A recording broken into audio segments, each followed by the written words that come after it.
ada satu tips yang sederhana, tapi itu sangat efektif dan sangat berguna jika kita ada masalah.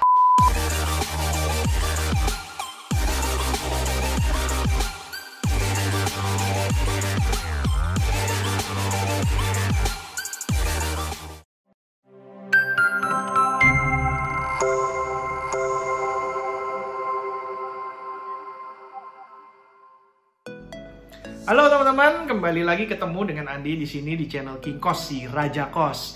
Pada video hari ini saya akan membahas tentang tips untuk membangun kos-kosan ya. Membangun kos-kosan, saya akan kasih satu tips aja nih. Karena tips itu kan banyak ya, nanti kita akan pecah-pecah aja tipsnya jadi beberapa video supaya nggak terlalu panjang banget, jadi bosen nanti ya.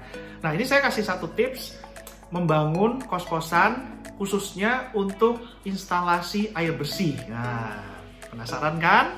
Kalau penasaran, jangan lupa subscribe dulu. Setelah subscribe, nyalakan notifikasi, baru kita lanjut lagi. Oke? Oke, udah? Kita lanjut? Oke, sekarang kita lanjut ya. Nah, dari pengalaman saya membangun kos-kosan yang puluhan jumlahnya itu, ternyata ada satu tips yang sederhana, tapi itu sangat efektif dan sangat berguna jika kita ada masalah di saluran atau instalasi pipa air bersih. Nah, itu apa contohnya? Gini, coba kalau teman-teman ada masalah nih ya, misalnya pipa pecah atau pipa bocor atau keran jebol. Nah, itu kadang-kadang kita panik ya.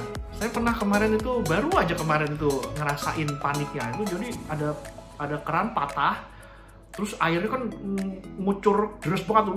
Apalagi kan kita kos pakai yang namanya pakai pompa pendorong ya. Pakai pompa pendorong tuh berarti airnya tuh semua didorong pakai pompa tuh. Jadi jadi kayak air bah gitu. Udah di kamar itu udah banjir semua, terus banjirnya keluar sampai kemana-mana, sampai ke apalagi waktu itu di lantai 2 lagi pas pipa pecahnya itu, akhirnya banjir semua sampai ke lantai 1.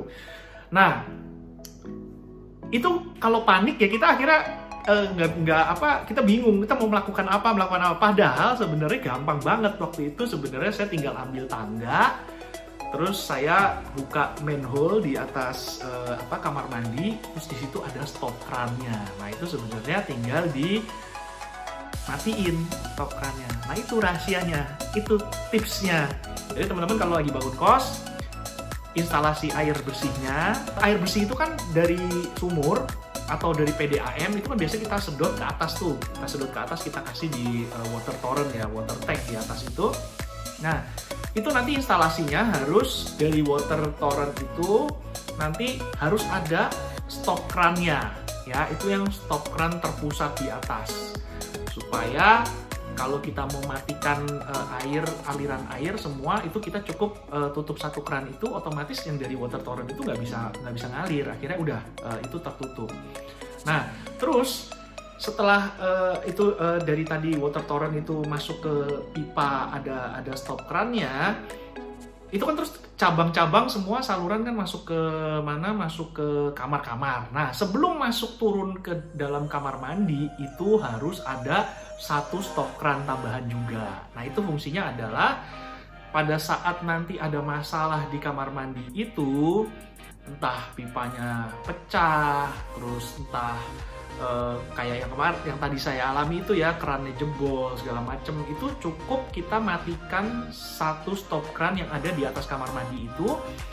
Jadi nanti yang mati itu airnya adalah cuma satu kamar mandi itu doang. Jadi kamar mandi yang lain itu nggak terpengaruh. Nah coba bayangin kalau teman-teman nggak punya stop kran di setiap kamar mandi, itu kan kita harus tutup dari stop kran pusat tuh yang di atas itu. Itu aja kalau ada. Kalau misalnya nggak ada, lebih parah lagi.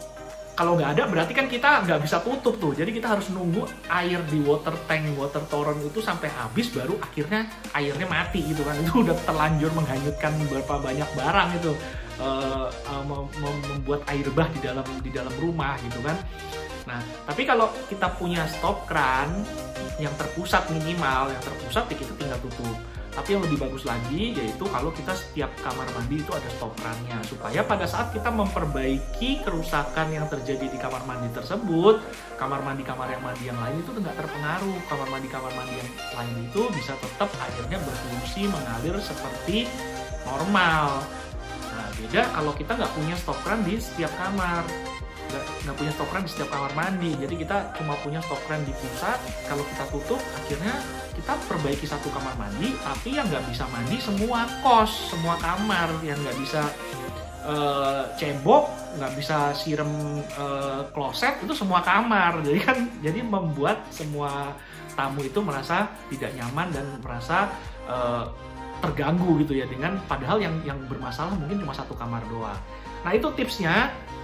Salah satu tips penting di saat merencanakan mendesain kos-kosan, jangan lupa ya tadi stop kran di pusat satu sama stop kran di setiap kamar mandi satu. Itu dulu aja tips saya hari ini. Kalau bermanfaat jangan lupa like, share, komen di video ini. Sampai ketemu di video yang akan datang. Dadah!